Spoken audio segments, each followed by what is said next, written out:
Welcome to Mysteries to Solve. A secret society, a one-eyed pyramid on a dollar bill, pop stars flashing hand signs on stage, bankers pulling the strings of every government on Earth. That's the Illuminati you've heard about. But here's what almost nobody tells you. The real Illuminati lasted less than 9 years, had maybe 2,000 members at its peak, was crushed by a Bavarian duke before George Washington even became president, and it had absolutely nothing to do with the moon landing, Beyoncé, or the New World Order. So who were they really? And how did a small, failed political club in 18th century Germany turn into the biggest conspiracy theory in human history? Stick around, because the true story is honestly stranger and more interesting than the myth. Let's rewind to May 1st, 1776. Not the American Revolution. That's a coincidence people love to point to, but it's just that, a coincidence. We're in Ingolstadt, Bavaria, part of the Holy Roman Empire in what's now southern Germany. A 28-year-old law professor named Adam Weishaupt is fed up. Weishaupt had been raised and educated by Jesuits, but as an adult, he fell in love with Enlightenment philosophy, reason, science, free inquiry, religious tolerance. The problem?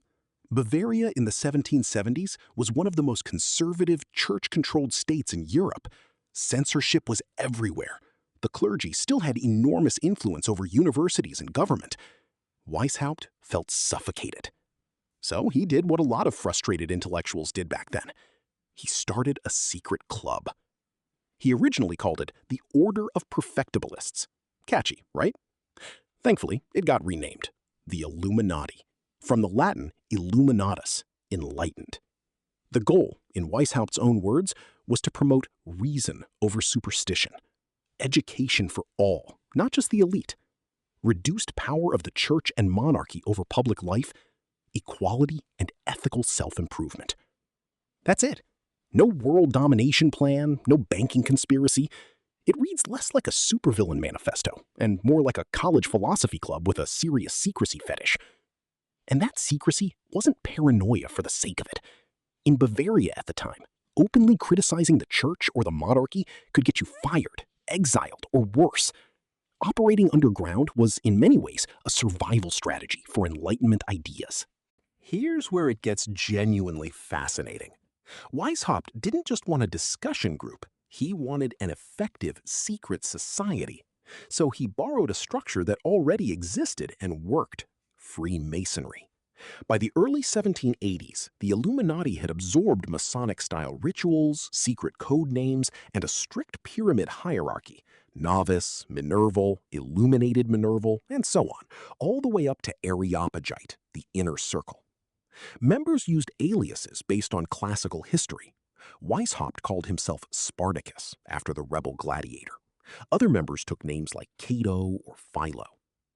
They recruited through networks of Masonic lodges across German-speaking Europe, and at its peak, around 1784, historians estimate the order had somewhere between 650 and 2,500 members. That included university students, but also some genuinely influential people: government officials, minor nobility, and even the writer Johann Wolfgang von Goethe, who joined briefly, likely more out of intellectual curiosity than devotion. Was it well organized? For a while, yes. Was it powerful in the way modern conspiracy theories claim? Not remotely. Every secret society story needs a downfall, and the Illuminati's came fast.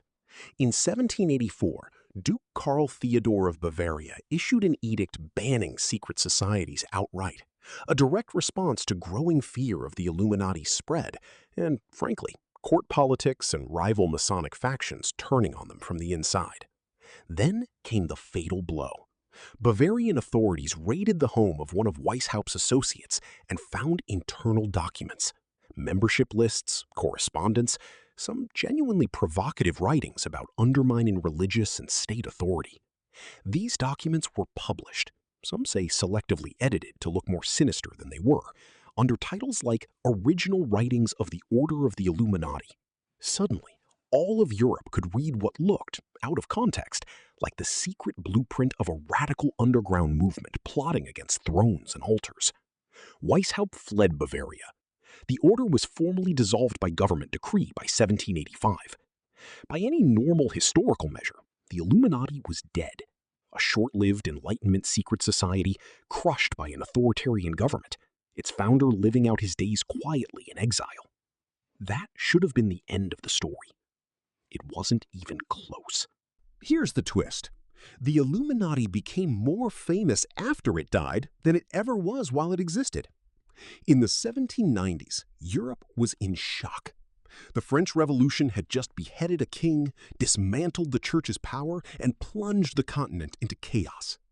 Terrified aristocrats and clergy needed an explanation. Surely ordinary people couldn't have organized something so massive on their own. There had to be a hidden hand. Enter two men, a French Jesuit priest named Abbé Augustin Barruel and a Scottish physicist named John Robison. Around 1797 and 1798, both published books claiming the French Revolution was secretly engineered by the Illuminati, working through Freemasonry to destroy Christianity and monarchy across the entire world. There was just one problem. The Illuminati had been dissolved over a decade earlier and had essentially no presence in France. The timeline didn't work, the membership didn't overlap, but the theory was emotionally satisfying. It gave people a villain instead of a complicated structural explanation for revolution. And once that idea was out in the world, it never really died. It got absorbed into 19th century anti-Masonic movements, then 20th century conspiracy culture, and eventually, thanks to Pulp Fiction, thanks to the internet, thanks to bands and musicians using Illuminati-style imagery as edgy branding, into the pop culture monster we know today, an eye on a pyramid, secretly running banks, governments, and Hollywood. The historical Illuminati lasted 9 years. The myth about the Illuminati has now lasted over 2 centuries and shows no sign of stopping. So why does this keep working, generation after generation? Psychologists point to something called proportionality bias. Our brains instinctively assume big, chaotic events must have equally big, deliberate causes. A random pandemic, an economic crash, a war? It's psychologically easier to believe a secret group planned it than to accept that history is often messy, decentralized, and driven by many small forces at once. Add to that a real historical fact: a secretive Enlightenment order did exist, did get infiltrated and exposed, and did get banned by a government, and you've got just enough true material to build an entire mythology on top of. That's honestly the most fascinating part of this whole story. The myth didn't come from nothing. It came from a real, documented secret society, just stretched, exaggerated, and repurposed for 200 years worth of very different fears. So, the real story: a small band of Enlightenment radicals in Bavaria, trying to spread education and reduce religious control over public life, got shut down by a nervous monarchy before most of us would even recognize the name on a map. The myth: a shadowy global cabal secretly running the modern world for over 2 centuries, using an organization that, historically, folded before it turned 10. Both stories are strange. Only one of them is true. If you learned something today, hit subscribe, because next time, we're diving into another secret society that history almost erased, and this one might surprise you even more.